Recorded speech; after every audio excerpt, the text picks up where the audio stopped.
سیرت نبی صلی اللہ علیہ وسلم نستوار کی ملاقات۔ حضور اکرم صلی اللہ علیہ وسلم نے اس عہد یعنی حلف الفضل کو بہت پسند فرمایا۔ آپ فرماتے تھے، میں اس عہد نامے میں شریک تھا۔ یہ عہد نامہ بنو جدعان کے مکان میں ہوا تھا۔ اگر کوئی مجھ سے کہے کہ اس عہد نامے سے دستبردار ہو جائیں اور اس کے بدلے میں 100 اونٹ لے لیں تو میں نہیں لوں گا۔ اس عہد نامے کے نام پر اگر کوئی آج بھی مجھے آواز دے تو میں کہوں گا میں حاضر ہوں۔ آپ کے ارشاد کا مطلب یہ تھا کہ اگر آج بھی کوئی مظلوم یہ کہہ کر آواز دے، اے حلف الفضل والو، تو میں اس کی فریاد کو ضرور پہنچاؤں گا، کیونکہ اسلام تو آیا ہی اس لیے ہے کہ سچائی کا نام بلند کریں اور مظلوم کی مدد اور حمایت کریں۔ یہ حلف الفضل بعد میں بھی جاری رہا۔ مکہ میں آپ کی امانت اور دیانت کی وجہ سے آپ کو امین کہہ کر پکارا جانے لگا تھا۔ آپ کا یہ لقب بہت مشہور ہو گیا تھا۔ لوگ آپ کو امین کے علاوہ اور کسی نام سے نہیں پکارتے تھے۔ انہی دنوں ابو طالب نے آپ سے کہا، اے بھتیجے، میں ایک بہت غریب آدمی ہوں اور قحط سالی کی وجہ سے اور زیادہ سخت حالات کا سامنا، کافی عرصے سے خشک سالی کا دور چل رہا ہے۔ کوئی ایسا ذریعہ نہیں کہ اپنا کام چلا سکیں اور نہ ہماری کوئی تجارت ہے۔ ایک تجارتی قافلہ شام جانے والا ہے، اس میں قریش کے لوگ شامل ہیں۔ قریش کی ایک خاتون خدیجہ بنت خویلد شام کی طرف اپنا تجارتی سامان بھیجا کرتی ہیں۔ جو شخص ان کا مال لے کر جاتا ہے وہ اپنی اجرت ان سے طے کر لیتا ہے۔ اب اگر تم ان کے پاس جاؤ اور ان کا مال لے جانے کی پیشکش کرو تو وہ ضرور اپنا مال تمہیں دے دیں گی، کیونکہ تمہاری امانت داری کی شہرت ان تک پہنچ چکی ہے۔ اگرچہ میں اس بات کو پسند نہیں کرتا کہ تم شام کے سفر پر جاؤ، یہودی تمہارے دشمن ہیں، لیکن حالات کی وجہ سے میں مجبور ہوں، اس کے علاوہ کوئی چارہ بھی تو نہیں۔ یہاں تک کہہ کر ابو طالب خاموش ہو گئے۔ تب آپ نے فرمایا، ممکن ہے وہ خاتون خود میرے پاس کسی کو بھیجیں گی۔ یہ بات آپ نے اس لیے کہی تھی کہ سیدہ خدیجہ رضی اللہ عنہا کو ایک بااعتماد آدمی کی ضرورت تھی، اور اس وقت مکے میں آپ سے زیادہ شریف، پاک باز، امانت دار، سمجھدار اور قابل اعتماد آدمی کوئی نہیں تھا۔ ابو طالب اس وقت بہت پریشان تھے۔ آپ کی یہ بات سن کر انہوں نے کہا، اگر تم نہ گئے تو مجھے ڈر ہے وہ کسی اور سے معاملہ طے کر لیں گے۔ یہ کہہ کر ابو طالب اٹھ گئے، ادھر کسی کو بھیجیں گی، اور ہوا بھی یہی۔ سیدہ خدیجہ رضی اللہ عنہا نے اللہ کے رسول صلی اللہ علیہ وسلم کو بلا بھیجا۔ پھر آپ سے کہا، میں نے آپ کی سچائی، امانت داری اور نیک اخلاق کے بارے میں سنا ہے، اور اسی وجہ سے میں نے آپ کو بلوایا ہے۔ جو معاوضہ آپ کی قوم کے دوسرے آدمیوں کو دیتی ہوں، آپ کو اس سے دگنا دوں گی۔ آپ نے ان کی بات منظور فرما لی۔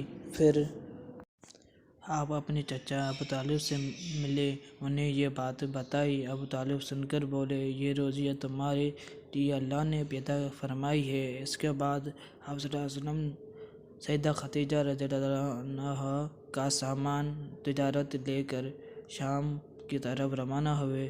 سیدہ خدیجہ رضی اللہ عنہا کے غلام میسرہ آپ صلی اللہ علیہ وسلم کے ساتھ تھے۔ روانگی کے وقت حضرت خدیجہ رضی اللہ عنہ نے میسرہ سے کہا، کسی معاملے میں ان کی نافرمانی نہ کرنا، جو یہ کہیں وہی کرنا، ان کی رائے سے اختلاف نہ کرنا۔ آپ صلی اللہ علیہ وسلم کی سب چچاؤں نے قافلے والوں سے آپ کی خبر گیری رکھنے کی درخواست کی۔ اس کی وجہ یہ بھی تھی کہ ذمہ داری کے لحاظ سے یہ آپ صلی اللہ علیہ وسلم کا پہلا تجارتی سفر تھا۔ گویا آپ صلی اللہ علیہ وسلم اس کام میں بالکل نئے تھے۔ ادھر آپ روانہ ہوئے، ادھر آپ صلی اللہ علیہ وسلم کا معجزہ شروع ہو گیا۔ ایک بادلے نے آپ صلی اللہ علیہ وسلم کے اوپر سایہ کر لیا۔ آپ صلی اللہ علیہ وسلم کے ساتھ ساتھ چلنے لگے۔ جب آپ صلی اللہ علیہ وسلم شام پہنچے تو بصرہ شہر کی بازار میں ایک درخت کے سائے میں اترے۔ یہ درخت ایک عیسائی راہب نستوار کی خانقاہ کے سامنے تھا۔ اس راہب نے میسرہ کو دیکھا تو خانقاہ سے نکل آیا۔ اس وقت اس نے آپ صلی اللہ علیہ وسلم کو دیکھا۔ آپ صلی اللہ علیہ وسلم درخت کے نیچے ٹھہرے ہوئے تھے۔ اس نے میسرہ سے پوچھا، یہ شخص کون ہے جو درخت کے نیچے موجود ہے؟ میسرہ نے کہا، یہ ایک قریشی شخص ہے، حرم والوں میں سے ہے۔ یہ سن کر راہب نے کہا، اس درخت کے نیچے نبی کے سوا کبھی کوئی آدمی نہیں بیٹھا۔ مطلب یہ تھا کہ اس درخت کے نیچے آج تک کوئی شخص نہیں بیٹھا۔ اللہ تعالیٰ نے اس درخت کو ہمیشہ اس سے بچایا ہے کہ اس کے نیچے نبی کے سوا کوئی دوسرا شخص بیٹھے۔ اس کے بعد اس نے میسرہ سے پوچھا، کیا ان کی آنکھوں میں سرخی ہے؟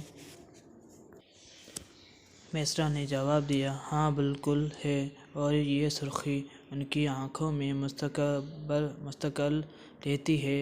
اب نستوار نے کہا، یہ وہی ہے؟ میسرہ نے حیران ہو کر اس کی طرف دیکھا اور بولے، کیا مطلب یہ وہی ہے؟ کون وہی؟ یہ آخری پیغمبر ہیں۔ کاش میں وہ زمانہ پا سکتا جب انہیں ظہور کا حکم ملے گا، یعنی جب انہیں نبوت ملے گی۔ اس کے بعد وہ چپکے سے آپ صلی اللہ علیہ وسلم کے پاس پہنچا۔ پہلے تو اس نے آپ صلی اللہ علیہ وسلم کے سر کو بوسہ دیا، پھر آپ صلی اللہ علیہ وسلم کے قدموں کو بوسہ دیا اور بولا، میں آپ صلی اللہ علیہ وسلم پر ایمان لاتا ہوں اور گواہی دیتا ہوں کہ آپ صلی اللہ علیہ وسلم وہی ہیں جن کا ذکر اللہ تعالیٰ نے تورات میں فرمایا ہے۔ اس کے بعد نستوار نے کہا، اے محمد صلی اللہ علیہ وسلم، میں نے آپ صلی اللہ علیہ وسلم میں وہ تمام نشانیاں دیکھ لی ہیں جو پرانی کتابوں میں آپ صلی اللہ علیہ وسلم کی نبوت کی علامتوں کے طور پر درج ہیں۔ صرف ایک نشانی باقی ہے، اس لیے آپ صلی اللہ علیہ وسلم ذرا اپنے کندھے سے کپڑا ہٹائیں۔ آپ صلی اللہ علیہ وسلم نے اپنی شانہ مبارک سے کپڑا ہٹا دیا۔ تب نستوار نے وہاں مہر نبوت کو جگمگاتے دیکھا۔ وہ فوراً مہر نبوت کو چومنے کے لیے جھک گئے، پھر بولا، میں گواہی دیتا ہوں کہ اللہ تعالیٰ کے سوا کوئی معبود، کوئی عبادت کے لائق نہیں، اور میں گواہی دیتا ہوں کہ آپ صلی اللہ علیہ وسلم اللہ تعالیٰ کے پیغمبر ہیں۔ آپ صلی اللہ علیہ وسلم کے بارے میں حضرت عیسیٰ علیہ السلام ابن مریم علیہ السلام نے خوشخبری دی تھی اور انہوں نے کہا تھا، میرے بعد اس درخت کے نیچے کوئی نہیں بیٹھے گا سوائے اس پیغمبر کے جو امی یعنی ان پڑھ ہاشمی عربی اور مکی یعنی مکے کے رہنے والوں میں ہوگا۔ قیامت میں حوض کوثر اور شفاعت والے ہوں گے۔ اس واقعے کے بعد آپ صلی اللہ علیہ وسلم بصرہ کے بازار تشریف لے گئے۔ وہاں آپ صلی اللہ علیہ وسلم نے مال فروخت کیا جو ساتھ لائے تھے اور کچھ چیزیں خریدیں۔ اس خرید و فروخت کے دوران ایک شخص نے آپ صلی اللہ علیہ وسلم سے کچھ جھگڑا کیا اور بولا، لات اور عزی کی قسم کھاؤ۔